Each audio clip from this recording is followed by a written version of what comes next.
അസ്സലാമു അലൈക്കും വറഹ്മത്തുള്ളാഹി വബറകാതുഹു.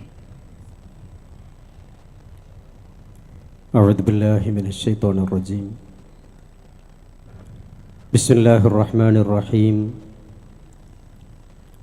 അൽഹംദുലില്ലാഹി റബ്ബിൽ ആലമീൻ.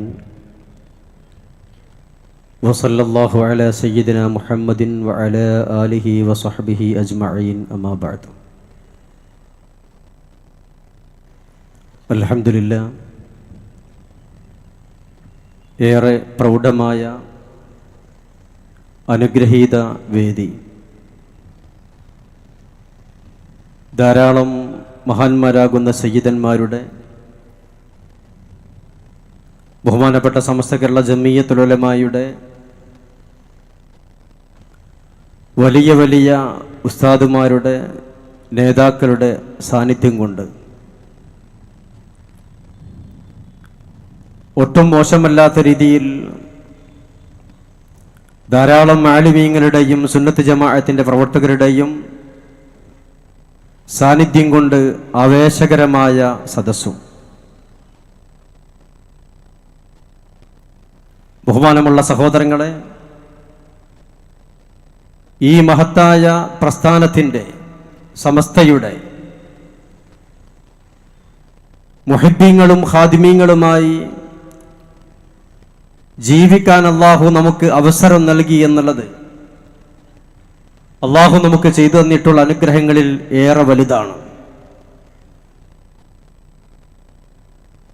ബഹുമാനപ്പെട്ട സമസ്ത കേരള ജംഇയ്യത്തുൽ ഉലമായുടെ പ്രവർത്തനങ്ങളെക്കുറിച്ച് വിലയിരുത്തുമ്പോൾ ഏതൊരു വ്യക്തിക്കും വളരെ വ്യക്തമായി, കൃത്യമായി മനസ്സിലാക്കാൻ സാധിക്കും. കേരളീയ മുസ്ലിം ഉമ്മത്തിന്റെ ഈമാനിനും അമലിനും കാവൽ നിൽക്കുന്ന ഒരു മഹത്തായ പണ്ഡിത പ്രസ്ഥാനമാണ് ബഹുമാനപ്പെട്ട സമസ്ത കേരള ജംഇയ്യത്തുൽ ഉലമ. കേവലം ഭംഗിക്ക് വേണ്ടിയുള്ള വാക്കുകളല്ല. സത്യസന്ധമായി സമസ്തയുടെ ചരിത്രം അറിയുമ്പോൾ, മനസ്സിലാക്കുമ്പോൾ ഏതൊരാൾക്കും അംഗീകരിക്കാവുന്ന, അറിയാവുന്ന കാര്യമാണിത്. നമുക്കറിയാമല്ലോ, പരിശുദ്ധമായ ദീനിന്റെ പേരിൽ പല പരിഷ്കരണ ബിദ്ഈ പ്രസ്ഥാനങ്ങളും കടന്നു വന്നപ്പോൾ, ആത്മീയതയുടെ കപട മുഖമണിഞ്ഞുകൊണ്ട് പല വ്യാജ തരീഖത്ത് പ്രസ്ഥാനങ്ങളും കടന്നു വന്നപ്പോൾ, അതിൻ്റെ എല്ലാം തന്നെ തെറ്റായ വശങ്ങളെ സമൂഹത്തിന് പണ്ഡിതോചിതമായി ബോധ്യപ്പെടുത്തി ഉമ്മത്തിന്റെ ഈമാനും അമലും എങ്ങനെയാകണമെന്ന് വളരെ കൃത്യമായി കൊണ്ട്, ഒരു നൂറ്റാണ്ട് കാലമായി കൊണ്ട് സമൂഹത്തിന് ബോധിപ്പിച്ചുകൊണ്ടിരിക്കുന്ന മഹത്തായ നേതൃത്വം. വളരെ പ്രസക്തമായ പല ഇടപെടലുകളും പല തീരുമാനങ്ങളും സമസ്തയുടെ ചരിത്രത്തിൽ ഉണ്ടായിട്ടുണ്ട്. എന്റെ ഏൽപ്പിക്കപ്പെട്ട വിഷയം എന്ന നിലയ്ക്ക് ഞാൻ പറയട്ടെ, ബഹുമാനപ്പെട്ട സമസ്ത കേരള ജംഇയ്യത്തുൽ ഉലമായുടെ ഇതേ രൂപത്തിലുള്ള ഇടപെടലുകളിൽ ഏറെ ശ്രദ്ധേയമായൊരു തീരുമാനമായിരുന്നു 1965 ബഹുമാനപ്പെട്ട സമസ്ത കേന്ദ്ര മുശാവറ തബ്ലീഗ് ജമാഅത്തിനെതിരെ എടുത്ത തീരുമാനം. തബ്ലീഗ് ജമാഅത്തിനെ കുറിച്ച് മഹാന്മാരാകുന്ന നമ്മുടെ ഉസ്താദുമാർ, ആലിമീങ്ങൾ, അവർ കേവലം ഉസ്താദുമാരല്ല, വലിയ വലിയ ആലിമീങ്ങളാണ്, സൂഫികളാണ്, മഹാന്മാരാണ്. പരിശുദ്ധമായ ദീനിന്റെ എല്ലാ ഭാഗങ്ങളെക്കുറിച്ചും കൃത്യമായി അറിയുന്നവരാണ്. ബഹുമാനപ്പെട്ട ആ ഉലമാക്കൾ തബ്ലീഗ് ജമാഅത്തിനെ കുറിച്ച്, മറ്റ് പല പ്രസ്ഥാനങ്ങളെക്കുറിച്ചും, വ്യാജ തരീഖത്തുകളെക്കുറിച്ചും കൃത്യമായി തീരുമാനമെടുത്ത് ഈ സമൂഹത്തെ ബോധിപ്പിച്ചതുപോലെ 1965 ബഹുമാനപ്പെട്ട സമസ്ത തബ്ലീഗ് ജമാഅത്തിനെ കുറിച്ച് പറഞ്ഞു, തബ്ലീഗ് ജമാഅത്ത് അതൊരു ബിദ്ഈ പ്രസ്ഥാനമാണ്, അത് ബിദ്അത്തിന്റെ ആശയങ്ങളെ ഉൾക്കൊള്ളുന്നതിനെ പേറി നടക്കുന്നൊരു പ്രസ്ഥാനമാണ്. അതുകൊണ്ട് ആ പ്രസ്ഥാനവുമായി കൊണ്ട് സുന്നത്ത് ജമാഅത്തിന്റെ ആളുകൾക്ക് ബന്ധം പാടില്ല, അതിൽ നിന്ന് വിട്ടുനിൽക്കേണ്ടതുണ്ട്. ബഹുമാനമുള്ളവരെ, നമുക്കറിയാമല്ലോ, ഹിജ്റ 1363 മരണപ്പെട്ട മുഹമ്മദ് ഇല്യാസി എന്ന വ്യക്തിയാൽ സ്ഥാപിതമായ തബ്ലീഗ് ജമാഅത്ത് എന്ന പ്രസ്ഥാനം 1950കളിലായിക്കൊണ്ടാണ് നമ്മുടെ കേരളത്തിലേക്ക് വരുന്നത്. ഈ പ്രസ്ഥാനത്തെക്കുറിച്ച് ചിന്തിക്കുമ്പോൾ മറ്റ് ബിദ്ഈ പ്രസ്ഥാനങ്ങളിൽ നിന്ന് ഏറെ വ്യത്യസ്തമാണ്. എന്ന് പറഞ്ഞാൽ ഒരു സാധാരണ വ്യക്തിയെ സംബന്ധിച്ചിടത്തോളം, ഒരു സാധാരണ മുസ്ലിമിനെ സംബന്ധിച്ചിടത്തോളം ഏറെ പ്രശ്നമുണ്ടാക്കുന്ന, ഏറെ ബുദ്ധിമുട്ടുണ്ടാക്കുന്ന, ഏറെ വസ്വാസുണ്ടാക്കുന്ന ഒരു പ്രസ്ഥാനമാണ് തബ്ലീഗ് ജമാഅത്ത്. എന്തുകൊണ്ടെന്നാൽ മുജാഹിദുകൾക്കില്ലാത്ത രൂപത്തിൽ, അതല്ലെങ്കിൽ ജമാഅത്തുകാർക്കില്ലാത്ത രൂപത്തിൽ, അതുപോലെയുള്ള ബിദ്ഈ കക്ഷികൾക്കില്ലാത്ത രൂപത്തിലുള്ള ചില വ്യത്യസ്തത, ചില പ്രത്യേകമായ ഭാവങ്ങൾ, ചില പ്രത്യേകമായ പ്രവർത്തന രീതികൾ ഈ തബ്ലീഗ് ജമാഅത്തിനുണ്ട്. ആരാലും ആകർഷിക്കപ്പെടുന്ന നല്ല വേഷം, നല്ല നീണ്ട താടി, സൗമ്യമായ സംസാരവും സൗമ്യമായ വളരെ ലാളിത്യത്തോടുകൂടെയുള്ള പെരുമാറ്റവും, എപ്പോഴും ദിക്റുകളും അള്ളാഹുവിനെ കുറിച്ചുള്ള പറച്ചിലുകളും മാത്രം. സ്വാഭാവികമായും പരിശുദ്ധമായ ദീനിൻ്റെ അഖീദകളെക്കുറിച്ച്, വിശ്വാസ കാര്യങ്ങളെക്കുറിച്ച് വേണ്ട രൂപത്തിൽ കൃത്യമായി കൊണ്ട് അധികമൊന്നും അറിയാത്ത ആളുകൾ ഈ പ്രസ്ഥാനത്തിൻ്റെ ആളുകളുടെ ഈ രൂപത്തിലുള്ള പ്രവർത്തനങ്ങളും നീക്കങ്ങളും സംസാരങ്ങളും കാണുമ്പോൾ, കേൾക്കുമ്പോൾ അവർക്ക് തോന്നിപ്പോകും, അവർക്കെന്താ പ്രശ്നം? അവർ അള്ളാഹുവിനെ കുറിച്ചല്ലേ പറയുന്നത്? നിസ്കരിക്കാൻ വേണ്ടി, അതുപോലെയുള്ള നല്ല കാര്യങ്ങൾക്ക് വേണ്ടി ആളുകൾക്ക് പ്രചോദനം നൽകുകയല്ലേ? അവർക്കെന്താണ് പ്രശ്നമുള്ളത് എന്ന് ആളുകൾക്ക് തോന്നുകയും ഇതൊരു നല്ല പ്രസ്ഥാനമാണെന്ന് കരുതിക്കൊണ്ട് പൊതുവെ ആളുകൾ അതിൽ ചേരുകയും ചെയ്യും.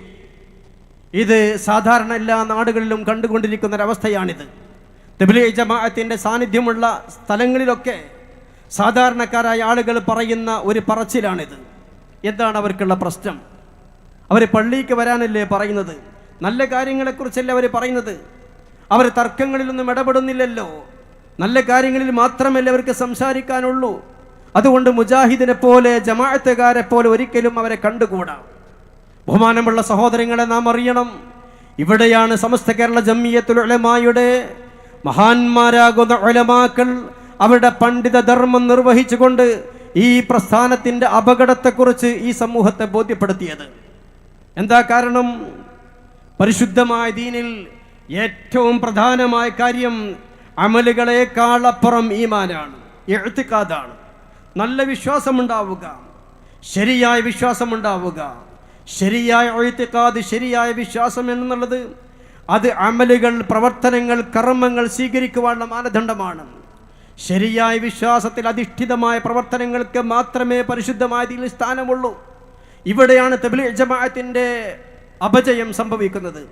അവർ വിശ്വാസ വൈകല്യങ്ങളുള്ള, ഒരുപാട് അബദ്ധ വിശ്വാസങ്ങളുള്ള, ഒരുപാട് ബിദ്ഈ വിശ്വാസങ്ങളുള്ള ഒരു പ്രസ്ഥാനമാണ്.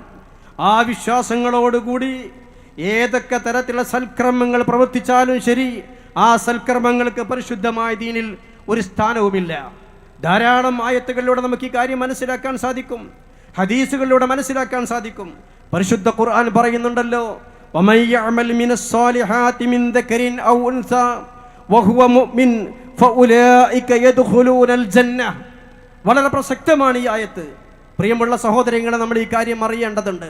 പരിശുദ്ധ ഖുർആൻ പറയുന്നു, സൽക്കർമ്മങ്ങൾ ഒരു വ്യക്തി പ്രവർത്തിക്കുന്നു, അവൻ പുരുഷനാവട്ടെ സ്ത്രീയാവട്ടെ, സൽക്കർമ്മങ്ങൾ പ്രവർത്തിക്കുന്നു.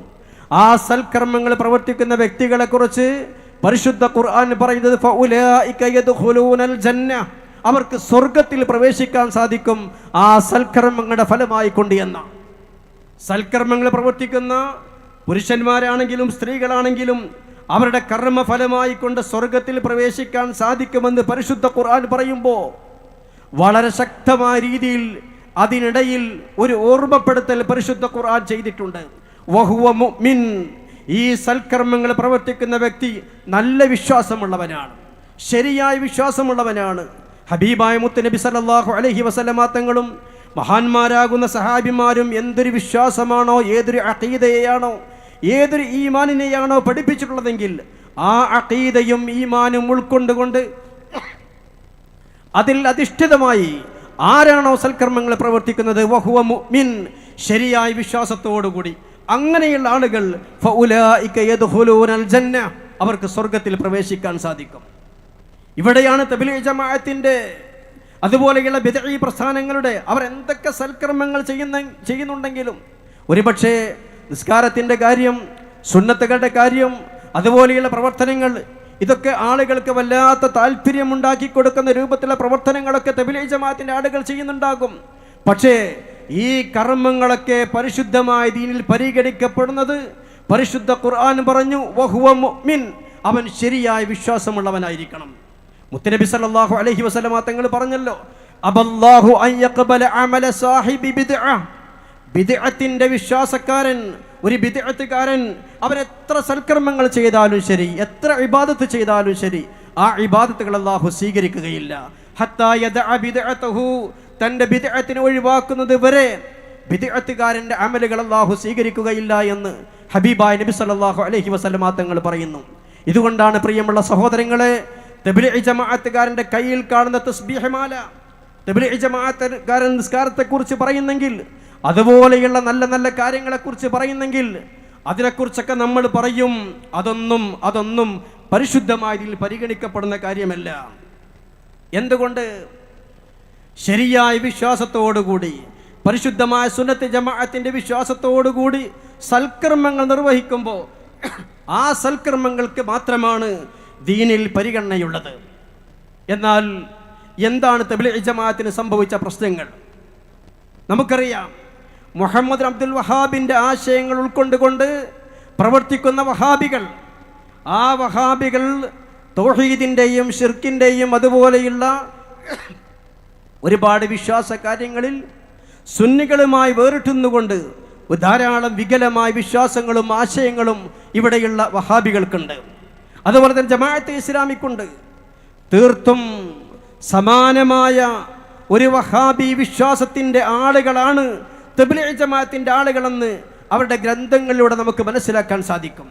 അവരുടെ പ്രവർത്തനങ്ങളിലൂടെ നമുക്ക് മനസ്സിലാക്കാൻ സാധിക്കും. അവരുടെ ഓരോ നീക്കങ്ങളിലൂടെയും വഹാബീസവുമായി തബ്ലീഗ് ജമാഅത്തുള്ള ബന്ധത്തെക്കുറിച്ച് നമുക്കറിയാൻ സാധിക്കും. പക്ഷെ എന്താണ് മാറ്റം? വളരെ മൗനമായിക്കൊണ്ട് വഹാബീസത്തിലേക്ക് റിക്രൂട്ട് ചെയ്യുന്ന, അതല്ലെങ്കിൽ ഒരു മൗനമായ ഒരു സൈലന്റ് വഹാബീസം, അതാണ് നമുക്ക് തബ്ലീഗ് ജമാഅത്തിൽ കാണാൻ സാധിക്കുന്നത്. നമ്മുടെ നാട്ടിലുള്ള മുജാഹിദുകൾ, അതുപോലെ തന്നെ ജമാഅത്തെ ഇസ്ലാമിക്കാർ സുന്നികളുമായി വിശ്വാസപരമായുള്ള വ്യത്യാസത്തെ, നമ്മളുമായുള്ള അഭിപ്രായ വ്യത്യാസത്തെ ശക്തമായ ഭാഷയിൽ അവർ പ്രകടിപ്പിക്കുമ്പോൾ, ഇതേ രൂപത്തിൽ ശക്തമായ ഭാഷയിൽ പ്രകടിപ്പിക്കാതെ, എന്നാൽ പരിപൂർണമായും മുഹമ്മദ് അബ്ദുൽ വഹാബ് ഏതൊരു തൗഹീദാണ് അവിടെ കൊണ്ടുവന്നത് പ്രചരിപ്പിച്ചതെങ്കിൽ, അതേ രൂപത്തിലുള്ള ആശയങ്ങൾ പേറിക്കൊണ്ട് മൗനമായിക്കൊണ്ട് സൈലന്റ് ആയിക്കൊണ്ട് വഹാബീസത്തിന്റെ പ്രവർത്തകരായിക്കൊണ്ട് നീങ്ങുന്ന ഒരു രീതിയാണ് തബ്ലീഗ് ജമാഅത്തിന്റെ ആളുകളിൽ നമുക്ക് കാണാൻ സാധിക്കുക. വളരെ പ്രത്യക്ഷത്തിലുള്ള ധാരാളം കാര്യങ്ങൾ നമുക്കറിയാൻ സാധിക്കും. നമുക്കറിയാമല്ലോ, നമ്മുടെ നാട്ടിൽ ധാരാളം സുന്നി പള്ളികളുണ്ട്, അതുപോലെ തന്നെ മുജാഹിദ് പള്ളികളുണ്ട്, മൗദൂദികളുടെ ജമാഅത്തെ ഇസ്ലാമിയുടെ പള്ളികളുണ്ട്. ഈ പള്ളികളൊക്കെ തമ്മിൽ വളരെ പ്രകടമായ മാറ്റങ്ങൾ നമുക്കറിയാമല്ലോ. എന്തൊക്കെയാണ് മാറ്റങ്ങൾ? സുന്നി പള്ളികളാണെങ്കിൽ ആ സുന്നി പള്ളികളിലൊക്കെ സാധാരണ മഗ്രിബിൻ്റെ ശേഷമോ അതല്ലെങ്കിൽ ഇശാഇൻ്റെ ശേഷമോ ഹദ്ദാദ് റാത്തീബ് ഉണ്ടാകും. പരിശുദ്ധമായ റമദാൻ 17 ബദ്രീങ്ങളുടെ നേർച്ചയുണ്ടാകും. അതുപോലെ തന്നെ റബീഉൽ അവൽ മാസമാകുമ്പോൾ റബീഉൽ അവൽ മാസം മുഴുവനും, അതല്ലെങ്കിൽ റബീഉൽ അവൽ മാസം 12 വരെ ഓരോ മഹലിൻ്റെയും പതിവനുസരിച്ച് മൗലിദുകൾ ഉണ്ടാകും. ഓരോ മഹലിൻ്റെയും സാഹചര്യം അനുസരിച്ച് കൊണ്ട് നബിദിനാഘോഷ പരിപാടികൾ ഉണ്ടാകും. റബീഉൽ ആഖിർ മാസമാകുമ്പോൾ മഹാനായ ഗൗസുൽ ആലം ഖദ്ദസല്ലാഹു സിർറഹുൽ അസീസ് മഹാനവറുകളെ അനുസ്മരിച്ചുകൊണ്ട് അവരുടെ പേരിലുള്ള ആണ്ടുകൾ നടത്താറുണ്ട്. ഇതൊക്കെ സുന്നി പള്ളികളിൽ നടക്കുന്ന സാധാരണ രീതികളാണ്. എന്നാൽ നമ്മുടെ നാട്ടിലുള്ള മുജാഹിദ് പള്ളികൾ, ജമാഅത്തെ ഇസ്ലാമിയുടെ പള്ളികൾ, ആ പള്ളികളിലൊന്നും സുന്നി പള്ളികളിൽ കാണുന്നത് പോലെ ഹദ്ദാദ് റാത്തീബോ മജ്ലിസുന്നൂറോ സലാത്ത് മജ്ലിസോ റബീഉൽ അവ്വലിൽ മങ്കൂസ് മൗലിദിൻ്റെയോ ഷറഫലന മൗലിദിൻ്റെയോ മറ്റു മൗലിദുകളുടെയോ സദസ്സുകളോ റബീഉൽ അവ്വൽ ആഘോഷമോ റമദാൻ 17 ബദ്രീങ്ങളുടെ നേർച്ചയോ അനുബന്ധമായ കാര്യങ്ങളോ ഒന്നും തന്നെ മുജാഹിദ് പള്ളികളിൽ കാണില്ല, ജമാഅത്ത് പള്ളികളിലും കാണില്ല. സുന്നി പള്ളികളിൽ ഇതൊക്കെ ഓരോ നാടിൻ്റെയും സാഹചര്യം അനുസരിച്ച് സജീവമായിക്കൊണ്ട് നടക്കുന്നുണ്ടാകും. ഇനി പ്രിയമുള്ള സഹോദരങ്ങളെ, നമ്മൾ ആലോചിക്കുക, നമ്മുടെ നാട്ടിൽ നമുക്ക് പരിചയമുള്ള നമ്മുടെ അടുത്ത പ്രദേശത്തുള്ള തബ്ലീഗ് ജമാഅത്തിന്റെ പള്ളികൾ ഉണ്ടാകുമല്ലോ. ആ പള്ളികളൊക്കെ ഏത് രൂപത്തിലാണ് നീങ്ങുന്നത്? ഏതെങ്കിലും പള്ളികളിൽ നമ്മുടെ പള്ളികളിൽ നടക്കാറുള്ളത് പോലെ മജ്ലിസുന്നൂറിൻ്റെയോ സലാത്ത് മജ്ലിസിൻ്റെയോ ദിക്ർ ഹൽക്കയുടെയോ ഹദ്ദാദ് റാത്തീബിൻ്റെയോ റബീഉൽ അവൽ മാസത്തിലെ മൗലിദിൻ്റെയോ റമദാനിൽ ബദ്രീങ്ങളുടെ ആണ്ടിൻ്റെയോ അതുപോലെ നേർച്ച ഭക്ഷണത്തിൻ്റെയോ അതുപോലെയുള്ള ജീലാനി സദസ്സിൻ്റെയോ ഏതെങ്കിലും സദസ്സുകൾ, അത്തരം കാര്യങ്ങളെക്കുറിച്ചൊന്നും അവർക്കൊന്നും പറയാനുണ്ടാകൂല. അവരുടെ പള്ളികൾ അതുപോലെയുള്ള പ്രവർത്തനങ്ങളൊന്നും കാണൂല. അതാണ് ഞാൻ പറഞ്ഞത്, സുന്നികളും വഹാബികളും തമ്മിൽ ആശയപരമായി വിശ്വാസപരമായി ഏതൊക്കെ വിഷയങ്ങളിലാണ് അഭിപ്രായ വ്യത്യാസമുള്ളത്. ഈ അഭിപ്രായ വ്യത്യാസമുള്ള വിഷയങ്ങളിലെല്ലാം ഏതാണ്ട് ഏറെക്കുറെ മൗനമായിക്കൊണ്ട്, സൈലന്റ് ആയിക്കൊണ്ട് വഹാബി പക്ഷത്ത് നിന്ന് കൊണ്ട് പ്രവർത്തിക്കുക എന്നുള്ളതാണ് നമ്മുടെ നാട്ടിലെ തബ്ലീഗ് ജമാഅത്തിന്റെ സ്വഭാവം. ഇത് പൊതുവെ തബ്ലീഗ് ജമാഅത്ത് എന്താണ് പ്രശ്നമെന്ന് ചിന്തിക്കുന്ന ആളുകൾക്ക് മനസ്സിലാക്കാൻ വേണ്ടി ഞാൻ പറഞ്ഞ കാര്യമാണ്. ഏതൊക്കെ വിഷയത്തിലാണോ സുന്നികളും വഹാബികളും തമ്മിൽ അഭിപ്രായ വ്യത്യാസമുള്ളത്, ആശയപരമായി വിശ്വാസപരമായി, ഈ കാര്യങ്ങളിൽ ഏറെക്കുറെ തബ്ലീഗ് ജമാഅത്തിന്റെ ആളുകൾ, തബ്ലീഗ് ജമാഅത്തിന്റെ പള്ളികൾ, അവരുടെ പണ്ഡിതന്മാർ, അവരുടെ ഗ്രന്ഥങ്ങൾ വഹാബി പക്ഷത്ത് മൗനമായിക്കൊണ്ട് നിലകൊള്ളുന്നു എന്നുള്ളതാണ്. അവരുമായി ബന്ധപ്പെട്ട ധാരാളം ഗ്രന്ഥങ്ങളുണ്ട്. പഴയ കാലത്തെ പോലെയല്ല. പഴയ കാലത്ത് തബ്ലീഗ് ജമാഅത്തിനെ കുറിച്ച് മനസ്സിലാക്കാൻ അവരുടെ അംഗീകരിക്കുന്ന, അവർ ബഹുമാനിക്കുന്ന നേതാക്കൾ എഴുതിയിട്ടുള്ള ഉറുദു പുസ്തകങ്ങൾ മാത്രമായിരുന്നു നമ്മുടെ അവലംബം. ഈ ഉറുദു പുസ്തകങ്ങളൊക്കെ ബഹുമാനപ്പെട്ട സമസ്തയുടെ വേദിയിൽ വെച്ചുകൊണ്ട് പ്രസംഗിക്കുമ്പോൾ പലപ്പോഴും അവരുടെ ആളുകൾ പറയാറുണ്ട്, അതൊന്നും ഞങ്ങളുടെ ബുക്കുകളല്ല. ആളുകളെ പറ്റിക്കാൻ വേണ്ടി സുന്നി ഉസ്താദുമാർ, സമസ്തയുടെ ഉസ്താദുമാർ ഉറുദു അറിയാത്ത ആളുകൾക്ക് മുന്നിൽ ഞങ്ങളെക്കുറിച്ച് വെറുതെ ആരോപണം പറയുകയാണെന്ന് പറയാറുണ്ട്. എന്നാൽ ഇന്ന് തബ്ലീഗ് ജമാഅത്തിന്റെ അബദ്ധങ്ങളെക്കുറിച്ച് മനസ്സിലാക്കാൻ ഉറുദു പുസ്തകങ്ങൾ ആശ്രയിക്കേണ്ടെന്ന അവസ്ഥയില്ല. തബ്ലീഗ് ജമാഅത്തിന്റെ ആളുകൾ തന്നെ ധാരാളം മലയാളത്തിലുള്ള പുസ്തകങ്ങൾ, അവരുടെ ഖുർആൻ വ്യാഖ്യാനങ്ങളും അവരുടെ ആശയങ്ങളെ, അവരുടെ ആദർശത്തെ, അവരുടെ സംഘടനയെ പരിചയപ്പെടുത്തുന്ന ഇഷ്ടം പോലെ ഗ്രന്ഥങ്ങൾ. ആ ഗ്രന്ഥങ്ങളൊക്കെ കൃത്യമായി കൊണ്ട് നാം പരിശോധിക്കുമ്പോൾ ധാരാളം വഹാബിസം, സുന്നി വിരുദ്ധ ആശയങ്ങൾ, പരിശുദ്ധമായ സുന്നത്ത് ജമാഅത്തുമായി കൊണ്ട് യാതൊരു ബന്ധവുമില്ലാത്ത പരിപൂർണമായും ബിദ്ഈ വിശ്വാസങ്ങൾ ഇഷ്ടം പോലെ അവരുടെ ഗ്രന്ഥങ്ങൾ നമുക്ക് കാണാൻ സാധിക്കും. ഒരു ഉദാഹരണം ഞാൻ പറയാം. തബ്ലീഗ് ജമാഅത്തിന്റെ വളരെ പ്രധാനപ്പെട്ട ഒരു സ്ഥാപനമാണ് ജാമിഅ കൗസരിയ എടത്തല. എടത്തല ജാമിഅ കൗസരിയിൽ നിന്ന് പ്രസിദ്ധീകരിക്കുന്ന ഒരു ഖുർആൻ വ്യാഖ്യാനമുണ്ട്. ഒരു ഉറുദു ഖുർആൻ വ്യാഖ്യാനത്തിന്റെ മലയാള പരിഭാഷ. ആ മലയാള പരിഭാഷയ്ക്ക് അവർ നൽകിയ പേര് മആരിഫുൽ ഖുർആൻ എന്ന ധാരാളം വാള്യങ്ങളുള്ള ഖുർആൻ പരിഭാഷയാണത്. ആ ഖുർആൻ പരിഭാഷയും തബ്ലീഗ് ജമാഅത്തുമായുള്ള ബന്ധം ഒരിക്കലും നിഷേധിക്കാൻ കഴിയുകയില്ല. കാരണം തബ്ലീഗ് ജമാഅത്തിന്റെ സ്ഥാപനമാകുന്ന ജാമിഅ കൗസരിയിൽ നിന്നാണ് ആ ഗ്രന്ഥം പ്രസിദ്ധീകരിക്കുന്നത്. മാത്രമല്ല, ആ പുസ്തകത്തിന്റെ മുഖക്കുറിപ്പ് എഴുതിയത് കാഞ്ഞാർ മൂസ മൗലാനയാണ്. കാഞ്ഞാർ മൂസ മൗലാനയും കേരളത്തിലെ തബ്ലീഗ് ജമാഅത്തുമായുള്ള ബന്ധം നമുക്കറിയാമല്ലോ. തൻ്റെ ജീവിതാവസാനം വരെയും തബ്ലീഗ് ജമാഅത്തിന്റെ കേരള ഘടകം അമീറായിക്കൊണ്ട് ആ പ്രസ്ഥാനത്തിന് വേണ്ടി സേവനം ചെയ്ത ആളാണ് കാഞ്ഞാർ മൂസ മൗലാന. ആ മൂസ മൗലാനയാണ് ഈ മആരിഫുൽ ഖുർആൻ എന്ന ഖുർആൻ വ്യാഖ്യാനത്തിന് ആമുഖം എഴുതുന്നത്. ആ ആമുഖത്തിൽ അദ്ദേഹം പറയുന്നുണ്ട്, ഇസ്ലാമിക വിശ്വാസങ്ങളെ വികലമായി കൊണ്ട് ചിത്രീകരിക്കുന്ന ഈ സന്ദർഭത്തിൽ ശരിയായ വിശ്വാസങ്ങൾ എന്താണെന്ന് മനസ്സിലാക്കി തരാൻ വേണ്ടിയാണ് ഇങ്ങനെ ഒരു ഖുർആൻ വ്യാഖ്യാനം ഞങ്ങൾ പ്രസിദ്ധീകരിക്കുന്നത് എന്ന് തബ്ലീഗ് ജമാഅത്തിന്റെ കേരള ഘടകം അമീറായിക്കൊണ്ട് തൻ്റെ ജീവിതാവസാനം വരെ ആ പ്രസ്ഥാനത്തിന് വേണ്ടി പ്രവർത്തിച്ച കാഞ്ഞാർ മൂസ മൗലാന അവതാരിക എഴുതിയിട്ടുള്ള മുഖക്കുറിപ്പ് എഴുതിയിട്ടുള്ള ആ പുസ്തകത്തിന്റെ ധാരാളം ഭാഗങ്ങൾ, ഇഷ്ടം പോലെ അബദ്ധങ്ങൾ നമുക്കതിൽ കണ്ടെത്താൻ സാധിക്കും. നമുക്കറിയാമല്ലോ, നമ്മൾ സുന്നികൾ മഹാന്മാരെ ബഹുമാനിക്കുന്നവരാണ്, മഹാന്മാരെ സ്നേഹിക്കുന്നവരാണ്, അവരുടെ മദതിലും അവരുടെ ബറക്കത്തിലും വിശ്വസിക്കുന്നവരാണ്. അവർ ജീവിതകാലത്തും അവരുടെ വഫാത്തിന് ശേഷവും പ്രതിസന്ധി ഘട്ടങ്ങളിൽ അവരെ കൊണ്ട് അവരുടെ മദത് തേടാൻ പറ്റും, അവരോട് സഹായം തേടാൻ പറ്റും. അതൊരു പുണ്യകർമ്മമാണ്, നല്ല കാര്യമാണ്, അവരെ കൊണ്ടുള്ള തബറുക്ക് എന്നൊക്കെ വിശ്വസിക്കുന്നവരാണ്. എന്നാൽ ഇത്തരത്തിലുള്ള തബറുക്കിനെയും ഇത്തരത്തിലുള്ള ഇസ്തിംദാദിനെയും ഇസ്തിഗാസനെയും അതൊക്കെ ശിർക്കാണ്, തൗഹീദിന് വിരുദ്ധമാണ്, കഠിനമായ ഹറാമാണ്, നരകത്തിലേക്കുള്ള വഴിയാകുന്നു എന്ന് നിശിതമായി വിമർശിക്കുന്നവരാണ് ഇവിടെയുള്ള വഹാബികൾ. ഈ തീർത്തും ഈ വഹാബി വാദത്തോട് സമാനമായ വാദങ്ങൾ മആരിഫുൽ ഖുർആൻ എന്ന ഖുർആൻ വ്യാഖ്യാനത്തിന്റെ 1-ാം വാള്യം 33-ാമത്തെ പേജിൽ അവർ എഴുതുന്നുണ്ട്. അവർ പറയുന്നു, മരണപ്പെട്ടു പോയ മഹാന്മാരെ സഹായത്തിന് വേണ്ടി വിളിക്കുമ്പോൾ ആ വിളി പ്രാർത്ഥനയാണ്, അത് ഇബാദത്താണ്, അത് ശിർക്കാകുന്നു, തൗഹീദിനെതിരാകുന്നു എന്ന്. ഏതൊരു ഭാഷയിലാണോ, ഏതൊരു വിശദീകരണം കൊണ്ടാണോ ഇവിടെയുള്ള വഹാബികൾ തവസ്സുലിനെയും ഇസ്തിഗാസനെയും വിമർശിച്ചുകൊണ്ട് ശിർക്കാക്കുന്നതെങ്കിൽ അതേ ന്യായപ്രകാരം മഹാന്മാരെ ബറക്കത്തിന് വേണ്ടി അവരുടെ മദത് തേടിക്കൊണ്ട്, അവരെ സഹായം തേടിക്കൊണ്ട് അവരെ വിളിക്കുമ്പോൾ, അവരുടെ ബറക്കത്ത് ആഗ്രഹിക്കുമ്പോൾ അത് ശിർക്കാകുന്നു, അതവർക്ക് ആരാധനയാകുന്നു എന്ന് പറയുമ്പോൾ, പ്രിയമുള്ള സഹോദരങ്ങളെ, ഇത് ആരുടെ വാദമാണിത്? ഇത് സുന്നത്ത് ജമാഅത്തിന്റെ ആശയമാണോ? ഈ ആശയമല്ല ഇവിടെ വഹാബികൾ പറഞ്ഞുകൊണ്ടിരിക്കുന്നത്.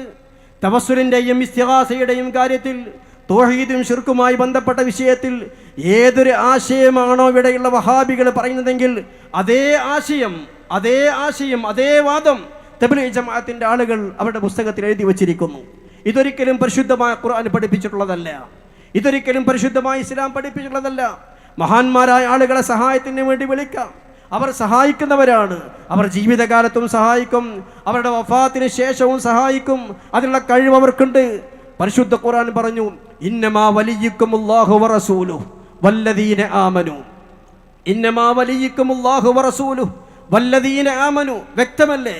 അള്ളാഹു നിങ്ങളുടെ വലിയാണ്, അള്ളാഹു നിങ്ങളുടെ സഹായിയാണ്. റസൂൽ സല്ലല്ലാഹു അലൈഹി വസല്ലം വലിയാണ്, സഹായിയാണ്. വല്ലദീന ആമനു, മുഅ്മിനീങ്ങളും സഹായികളാകുന്നു.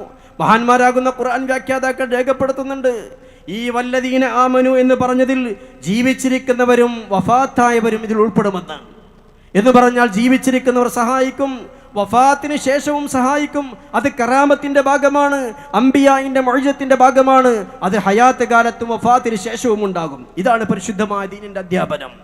എന്നാൽ ഇതിന് തീർത്തും വിരുദ്ധമായിക്കൊണ്ട് ഇവിടെയുള്ള വഹാബികൾ പറയുന്നത് പോലെ മരണപ്പെട്ടു പോയ മഹാന്മാരെ സഹായത്തിന് വേണ്ടി വിളിക്കൽ അവരോട് നടത്തുന്ന പ്രാർത്ഥനയായതുകൊണ്ട്, ആരാധനയായതുകൊണ്ട് അത് ശിർക്കാകുന്നു എന്ന് ഹബീബായ നബി സല്ലല്ലാഹു അലൈഹി വസല്ലമ തങ്ങളുടെ ഖബർ ഷരീഫിന്റെ അടുക്കൽ വന്നുകൊണ്ട് മഹാനായ സഹാബി ബിലാൽ ഇബ്നുൽ ഹാരിസ് റളിയല്ലാഹു അൻഹു സഹായം തേടിയ സംഭവം ഹദീസിന്റെ കിതാബുകളിൽ പ്രസിദ്ധമല്ലേ? ഇസ്തസ്കലി ഉമ്മത്തിക ഫഇന്നഹും ഖദ് ഹലകൂ. അല്ലാഹുവിന്റെ റസൂലേ, അങ്ങയുടെ ഉമ്മത്ത് വെള്ളമില്ലാതെ പ്രയാസപ്പെടുകയാണ്, മഴയില്ലാതെ. അവർക്ക് വേണ്ടി നിങ്ങൾ അല്ലാഹുവിനോട് മഴയ്ക്ക് വേണ്ടി പറയണം. പറഞ്ഞതാരാ?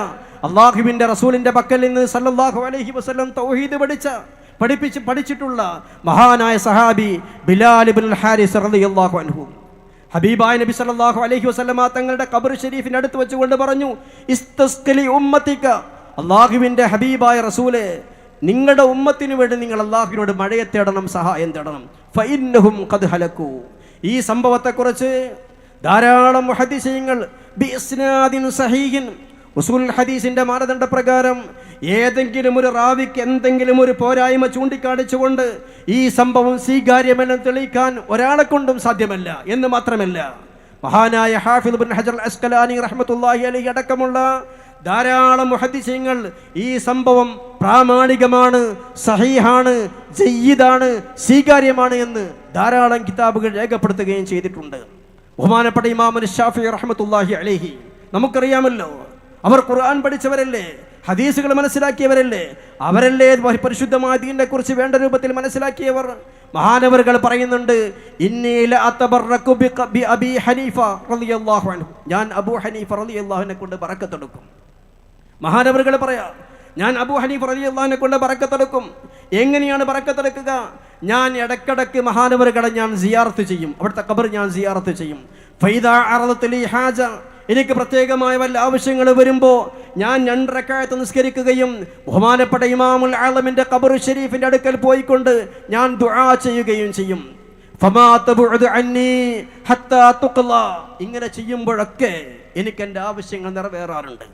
ഞാൻ പറഞ്ഞു വന്ന വിഷയം മഹാന്മാരെ സഹായികളായിക്കൊണ്ട് കണക്കാക്കുക. അള്ളാഹു സഹായിക്കും, മുത്തനബി സല്ലല്ലാഹു അലൈഹി വസല്ലം തങ്ങൾ സഹായിക്കുമെന്നൊക്കെ പറയുമ്പോൾ വിശ്വാസികൾക്കറിയാം ഇത് രണ്ടും 2 തരത്തിലുള്ള സഹായമാണ് എന്ന്.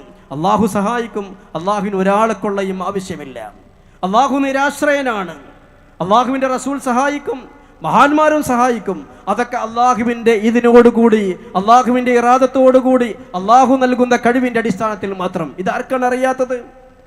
പക്ഷേ ഇവിടെയുള്ള വഹാബികളും ഇവിടെയുള്ള ജമാഅത്തുകാരും ഈ ഇസ്തിഗാസയുടെ കാര്യത്തിൽ, ഈ ഇസ്തിംദാദിന്റെ കാര്യത്തിൽ എന്തൊരാശയമാണോ പറയുന്നതെങ്കിൽ തീർത്തും അതേ രൂപത്തിലുള്ള ആശയമാണ് ഇവിടെയുള്ള തബ്ലീഗ് ജമാഅത്തുകാരും വെച്ച് പുലർത്തിക്കൊണ്ടിരിക്കുന്നത്. അതുകൊണ്ട് തന്നെയാണ് തബ്ലീഗ് ജമാഅത്തിന്റെ ഏത് ഹൽക്കകളാണെങ്കിലും, അവിടെ ഏത് യാത്രകളാണെങ്കിലും, ആ യാത്രകളിൽ മഹാന്മാരുടെ ഖബറുകൾ സ്ഥിതി ചെയ്യുന്ന, മഖാമുകൾ സ്ഥിതി ചെയ്യുന്ന സ്ഥലമാണെങ്കിൽ പോലും അതിനെ ഒട്ടും മൈൻഡ് ചെയ്യാതെ അവിടെ കയറി ഫാത്തിഹ ഓതി അവരെ കൊണ്ട് തവസ്സുലാക്കി അവരുടെ മദദെടുത്തുകൊണ്ട് ആ രൂപത്തിലുള്ള പ്രവർത്തനങ്ങളൊന്നും തന്നെ മഹാന്മാരെ തവസ്സുലാക്കുന്ന, മഹാന്മാരോട് സഹായം തേടുന്ന, അവരുടെ ബറക്കത്ത് ആഗ്രഹിച്ചുകൊണ്ട് ഏതെങ്കിലും തരത്തിൽ ഏതെങ്കിലും ഒരു ഒന്നും തന്നെ തബ്ലീഗ് ജമാഅത്തിന്റെ പള്ളികളിലോ അനുബന്ധ സ്ഥാപനങ്ങളിലോ നമുക്ക് കാണുക സാധ്യമല്ല.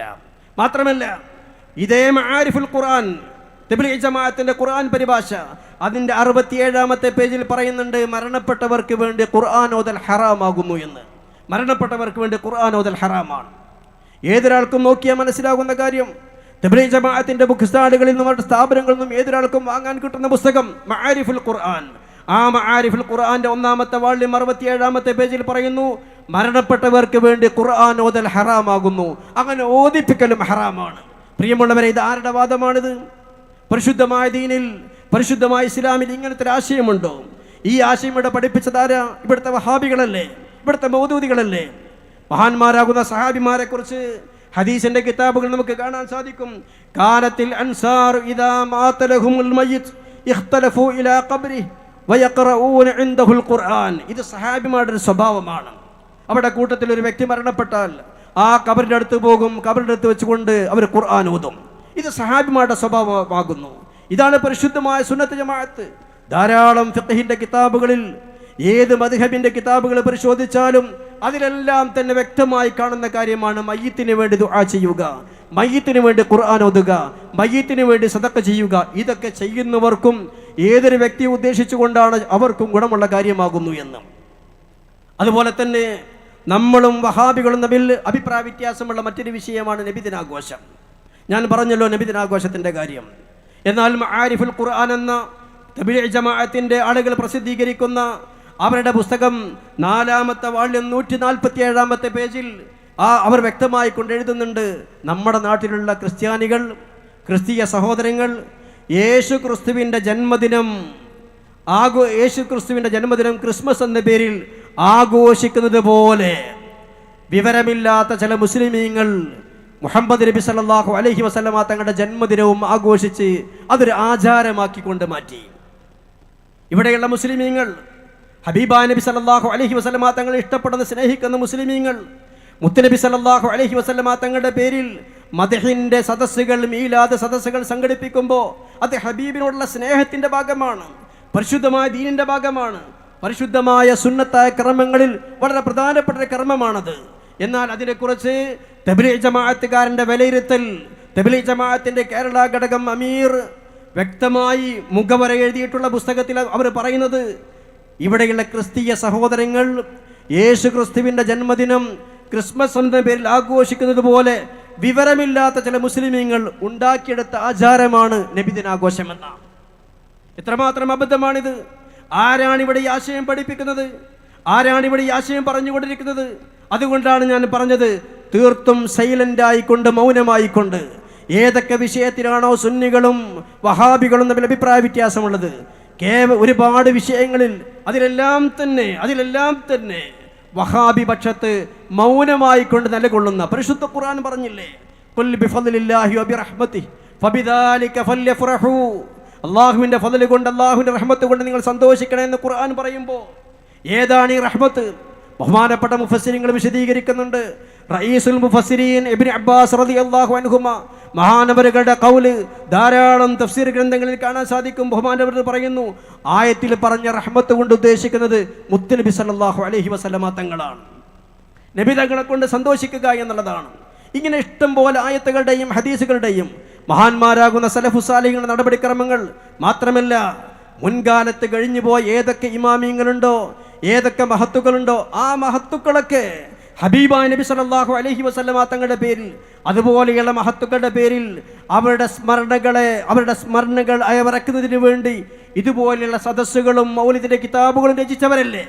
എന്നാൽ തബ്ലീഗ് ജമാഅത്തുകാരൻ പറയുന്നു, നബിദിനാഘോഷം അത് അനിസ്ലാമികമാണ്. മുസ്ലിമീങ്ങൾ അത് നടത്തുന്നത് ക്രിസ്തീയ സഹോദരങ്ങൾ ക്രിസ്മസ് ആഘോഷിക്കുന്നത് പോലെയാകുന്നു എന്നുള്ളതാണ്. പ്രിയമുള്ള സഹോദരങ്ങളെ, സാധാരണ തബ്ലീഗ് ജമാഅത്തിന്റെ ആളുകൾ കൂട്ടം കൂടി ഇരുന്നു കൊണ്ട് വായിക്കുന്നൊരു പുസ്തകമുണ്ട്, ഫളായിലെ അഅ്മാൽ എന്നാണ് ആ പുസ്തകം. അമലിന്റെ മഹത്വങ്ങൾ എന്ന പേരിൽ ഒരാളിൽ നിന്നിങ്ങനെ വായിക്കും, മറ്റുള്ള ആളുകളൊക്കെ ഇങ്ങനെ സൂക്ഷ്മതയോടുകൂടി, വളരെ ശ്രദ്ധയോടുകൂടി ഇതിങ്ങനെ കേട്ടിരിക്കും.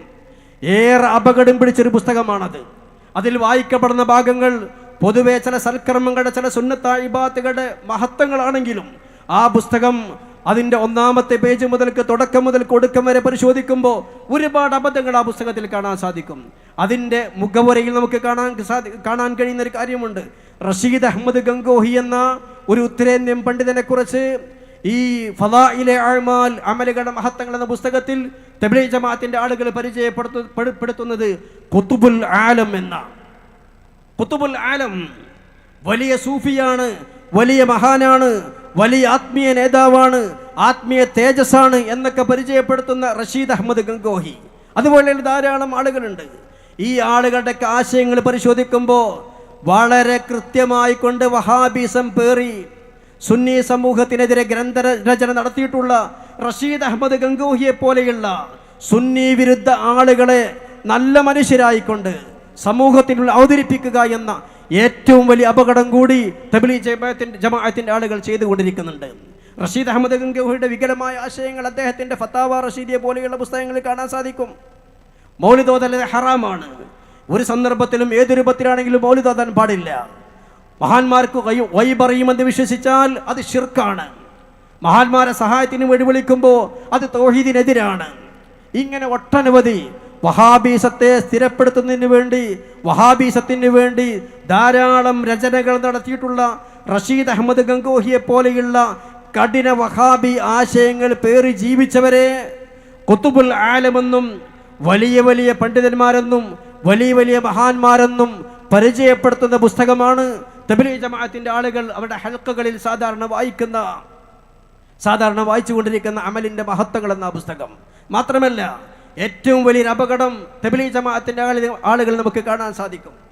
നമുക്കറിയാമല്ലോ, ചരിത്രപരമായി നമ്മൾ ശ്രദ്ധിക്കുമ്പോൾ നമുക്ക് കണ്ടെത്താൻ കഴിയുന്ന ഒരു കാര്യമുണ്ട്. ഇസ്ലാമിക ലോകത്ത് മുഹമ്മദ് അബ്ദുൽ വഹാബ്, ജമാലുദ്ദീൻ അഫ്ഗാനി, റഷീദ് റിള, ഈ 3 ആളുകളുടെ ആശയം പേറിക്കൊണ്ട് ശേഷം വന്നിട്ടുള്ള ഏതൊക്കെ പ്രസ്ഥാനങ്ങളുണ്ടോ ആ പ്രസ്ഥാനങ്ങളൊക്കെ ഇന്ന് ലോകത്ത് ഏറ്റവും കൂടുതൽ ഇസ്ലാമിനെതിരെ ചർച്ച ചെയ്യപ്പെട്ടുകൊണ്ടിരിക്കുന്ന തീവ്രവാദം, ജിഹാദിയൻ ചിന്ത. ഈ ജിഹാദിയൻ ചിന്തയെ പരിപൂർണമായി വഹിച്ചവരോ അതല്ലെങ്കിൽ അത്തരം ജിഹാദിയൻ പ്രസ്ഥാനങ്ങളെ സപ്പോർട്ട് ചെയ്ത ആളുകളോ ആണ്. നമ്മുടെ നാട്ടിലുള്ള ഒരുപാട് വിദഈ പ്രസ്ഥാനങ്ങൾ നമുക്ക് ഈ കാര്യം കാണാൻ സാധിക്കും. എന്നാൽ സമാനമായ സ്വഭാവം ഈ അടുത്ത കാലത്തായിക്കൊണ്ട് തബ്ലീഗ് ജമാഅത്തിന്റെ പല ഗ്രന്ഥങ്ങൾ നമുക്ക് കാണാൻ സാധിക്കുന്നുണ്ട്. നമുക്കറിയാം, അറബ് ലോകത്ത് ഏറെ ചർച്ച ചെയ്യപ്പെട്ട ഒരു പ്രസ്ഥാനമാണ് ഇഖ്വാനുൽ മുസ്ലിമൂൻ. ഒരു ജിഹാദിയൻ പ്രസ്ഥാനമാണ്. പരിപൂർണമായും വഹാബിസത്തിന്റെ ആശയങ്ങൾ ഉൾക്കൊണ്ട് പ്രവർത്തിക്കുന്ന ഒരു ജിഹാദിയൻ ടീമാണ് ഇഖ്വാനുൽ മുസ്ലിമൂൻ. ആ ഇഖ്വാനുൽ മുസ്ലിമൂൻ എന്ന ആ പ്രസ്ഥാനത്തെക്കുറിച്ച് നാം പഠിക്കുമ്പോൾ കോഴിക്കോട് IPH പ്രസിദ്ധീകരിക്കുന്ന പുസ്തകങ്ങളിലും അതുപോലെയുള്ള ധാരാളം ഗ്രന്ഥങ്ങൾ നമുക്ക് കാണാൻ സാധിക്കും ഇഖ്വാനുൽ മുസ്ലിം എന്ന ആ സംഘടനയെക്കുറിച്ച്. അവരുടെ മുദ്രാവാക്യം അല്ലാഹു ഗായതുനാ വർ-റസൂലു ഖായിദുനാ വൽ ഖുർആനു ദസ്തൂറുനാ വൽ ജിഹാദു സബീലുനാ വശഹാദത്തു ഫീ സബീലില്ലാഹി അസ്മാ അമാനീനാ. എന്താണ് അവർ പറയുന്നത്? ഖുർആനാണ് ഞങ്ങളുടെ ഭരണഘടന, അല്ലാഹുവാണ് ഞങ്ങളുടെ ലക്ഷ്യം, റസൂലാണ് ഞങ്ങളുടെ ഖായിദ്, ഖുർആനാണ് ഞങ്ങളുടെ ഭരണഘടന, വൽ ജിഹാദു സബീലുനാ, ജിഹാദാണ് ഞങ്ങളുടെ മാർഗം, വൽ മൗത്ത് ഫീ സബീലില്ലാ, അല്ലാഹുവിന്റെ മാർഗത്തിൽ മരിക്കുക എന്നുള്ളത് അസ്മാ അമാനീന, അതാണ് ഞങ്ങളുടെ ഏറ്റവും വലിയ ആഗ്രഹം. ഇതാണ് ഇഖ്വാനുൽ മുസ്ലിമൂന്റെ മുദ്രാവാക്യം. ഈ ജിഹാദിയൻ ചിന്തയുമായി കൊണ്ട്, തീവ്രവാദിയൻ ചിന്തയുമായി കൊണ്ട് പ്രവർത്തിച്ചു കൊണ്ടിരിക്കുന്ന ഇഖ്വാനുൽ മുസ്ലിമൂൻ എന്ന ആ തീവ്രവാദ പ്രസ്ഥാനത്തെ പരിപൂർണമായും സപ്പോർട്ട് ചെയ്തുകൊണ്ട് ഞാൻ നേരത്തെ പറഞ്ഞ അതേ സ്ഥാപനത്തിൽ നിന്ന് പ്രസിദ്ധീകരിക്കുന്ന ദേവബന്ദ് പണ്ഡിതന്മാർ നവോത്ഥാന ശില്പികളെന്ന വലിയ ഗ്രന്ഥം അവർ പ്രസിദ്ധീകരിക്കുന്നുണ്ട്. ആ പ്രസിദ്ധീകരിക്കുന്ന പുസ്തകത്തിൻ്റെ 354-ാമത്തെ പേജിൽ ഈ ജിഹാദിയൻ പ്രസ്ഥാനമാകുന്ന ഇഖ്വാനുൽ മുസ്ലിമൂൻ എന്ന ഈ തീവ്രവാദ പ്രസ്ഥാനത്തെ പരിപൂർണമായും സപ്പോർട്ട് ചെയ്തുകൊണ്ട് അവർ ഇസ്ലാമിൻ്റെ യഥാർത്ഥ മുഖമാണ്,